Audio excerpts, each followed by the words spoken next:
Greetings everybody. This is a quick tutorial for QuakeLive. QuakeLive is currently being beta tested to play in your web browser. It's an old first-person shooter game back from 98, 99, and it's still a fantastic first-person shooter. It's one of the most popular ever. Now they have it available for free online. Go to QuakeLive.com. Quake, like earthquake. QuakeLive.com. You don't have to worry about having the game.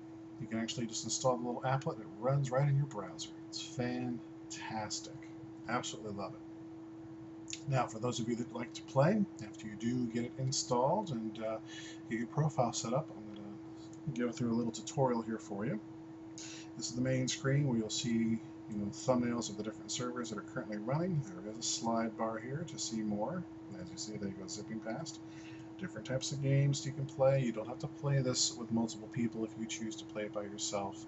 You can always just click on the tab that says Practice, and it'll allow you to then choose to play by yourself, and you'll be able to choose the different types you want to play, etc., etc. Select your map, game type, and what bots. Those are the robots that fight against you.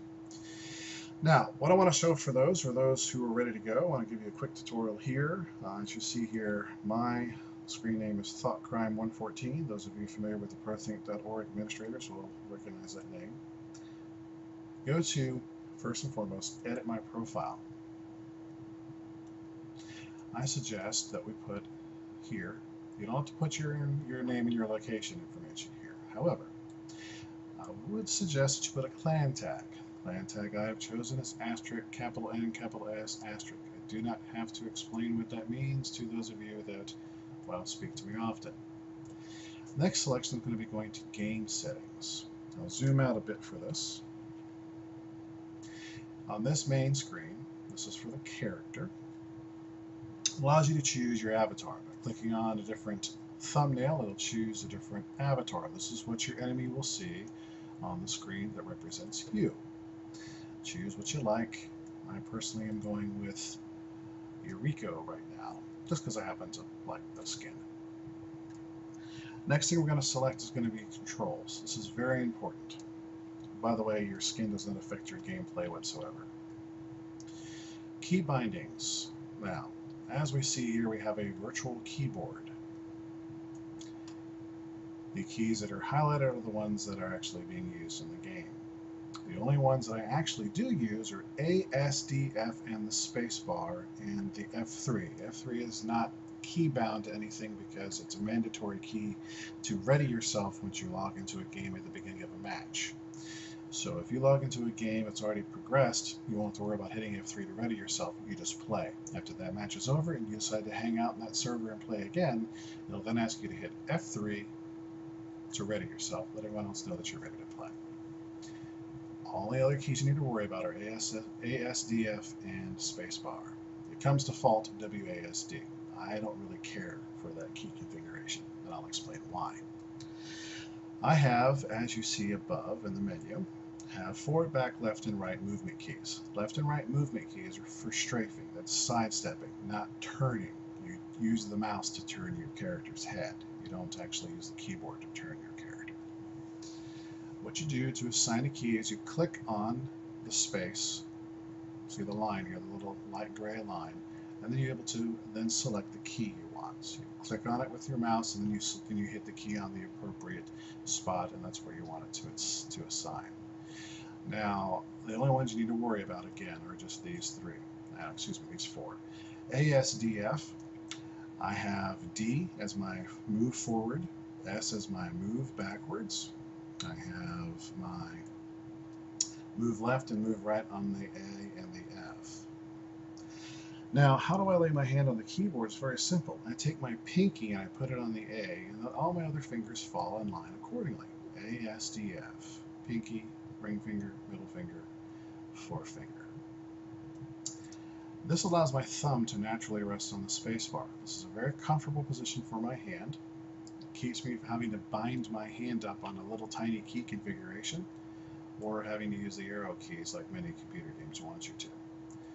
Choose your own custom configuration as you see fit. I prefer this one. It's very comfy. and it keeps my hand from cramping up over long extended gameplay. That's all there really is to it as far as setting up the keyboard.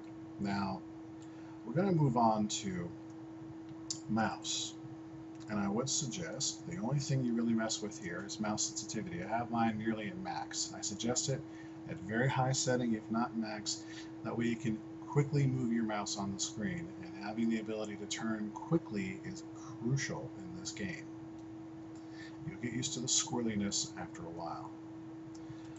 Clicking on weapons, you can choose to select keys for your weapons. I never really do that. Don't really worry about it. It's just pretty much a waste of time. Now, into game settings we shall go. There's a few things you need to do here. Turn off where it says auto switch. You need to get rid of that. That is annoying, and I'll explain why. If you're running around with your favorite weapon, let's say it's the double-barreled shotgun, and you're having a great time fragging people, and you accidentally step over the lightning gun. You're not familiar with that weapon, you don't really use it really well, and next thing you know, you're forced into a situation to where you have to scroll with your mouse wheel to try to find your shotgun again, and that can be really problematic. And turning it off allows you to, once you get the weapon you want out, it stays out until you run out of ammo. I suggest that. I wouldn't worry about the railgun primary or secondary colors. That's referring to the beam that the railgun emits. It's just a waste of time in my opinion. Crosshair is very important. I suggest a circular crosshair, and I suggest one that's large like this that allows you to, well, target your enemy a little bit better. Select a bright color like yellow or white. It's really up to you. That's all you need to do here. Now, the next thing we're going to click on, I'm going to click on Advanced Options.